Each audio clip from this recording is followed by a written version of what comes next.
We have an unbelievably extreme ballot proposal that would change the Constitution. It will make Michigan the abortion capital of the country. It allows taxpayer funded abortions up until the 9th month. It allows anybody to perform abortions. It will allow children, minors, to be able to get abortions and healthcare procedures, transgender surgeries and drug treatments without the notification of their parents or their permission.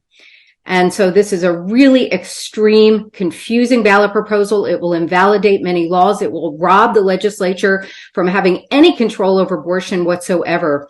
And the Democrats have a lot of hope on this ballot because they think it's going to bring people out to the polls to elect Democrats and allow independents to forget about what's going on in the country, which is the rampant inflation, extremely high gas prices, rising crime, open border, pornography being shared in public libraries and in school libraries. I mean, it's just an outrage what's going on. Critical race theory. Everybody is geared up. I have never seen more political activism than I have in the last 2 years. We used to have a Republican Party here where they could barely get people to serve as precinct delegates.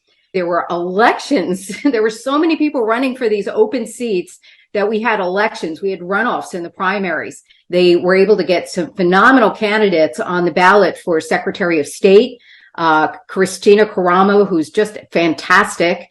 And then Matt DePerno, who's been working on the election stuff. I heard him speak for the first time. We had an empty chair debate with him on Saturday.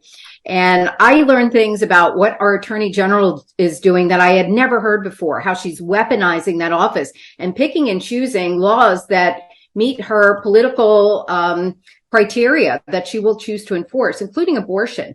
So so much is at stake. I could go on and on. How is that abortion? I mean, what do the people of Michigan think about abortions right up until the time of birth? I mean, how can that be a winning issue for any Democrat? We have on the Constitution an abortion ban. It was in effect, I think, 1930s or whatever. Then Roe v. Wade came and it invalidated all of that. We've had active abortion, for the last 50 years, like every state in the country.